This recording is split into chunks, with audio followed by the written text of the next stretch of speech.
quite well for you. The next question, Mark, comes from Sibi from Canada, who has been working with a 10-year-old ex-lesson schooling mare.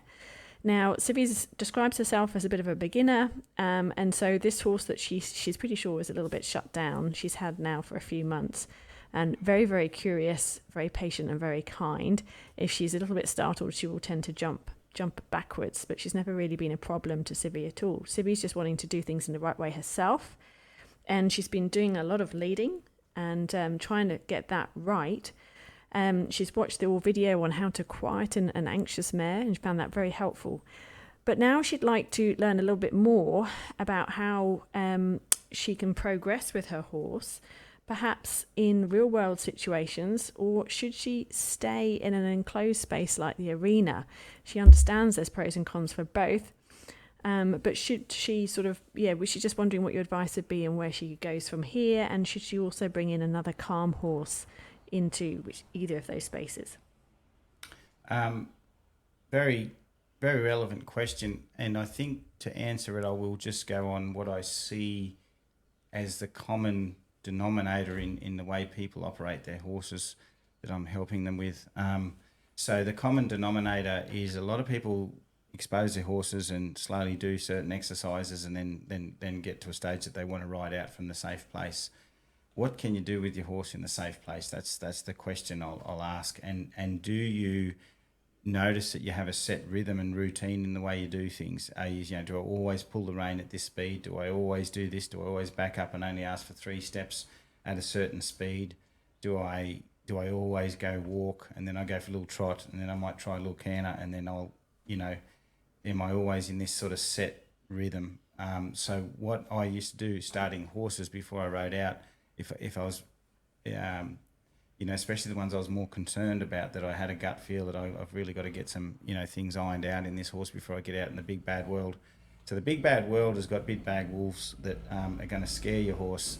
And because there's all these other things that you can't control out there, apart from the one thing could be the separation anxiety, the anxiety that causes separation anxiety when they see a mob of, I think in Canada you might see a mob of elk or something like that.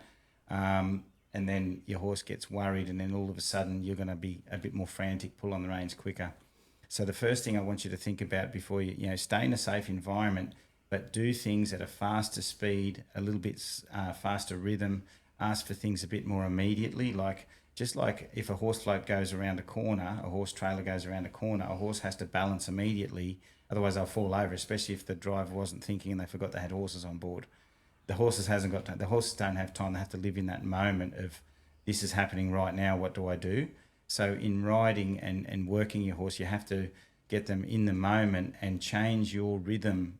If you think you've got a rhythm and get them to go faster, think a bit faster, turn a little bit faster, and see how they cope with that. If your questions and your suggestions or your guidance is causing them anxiety when you do it in a bit more of a hurry or something like that, or a bit more sort of immediate, then you know that if they're out, they get a fright, and you go, oh, don't get a fright, come over here, that's going to be way too much information. So basically, get your horse soft and ask for a little bit more in the yards. And, I would like to think you could get your horse walk, trot and canter and have them really going up and then coming back down again, and then going up and then coming back down again, and then chuck a Yui and go over there, and I'll back up here, I've got to rattle a gate, and then I've got to go and pick up a raincoat, or just do things that really get that horse thinking and see how it copes. If that rattles your horse too much and it gets really worried, well then there's no point going outside and letting the rest of the world scare your horse, and then you try and help it with tools that you can only go at a certain speed with.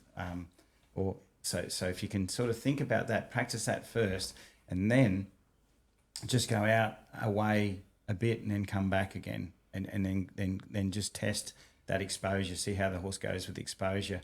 But you've got to know through your guidance you can get out of trouble in a hurry, and the horse will let go of a strong thought immediately and go, I'm okay with that. Not you're half getting it in the yards and then hoping when you get outside it's going to be better.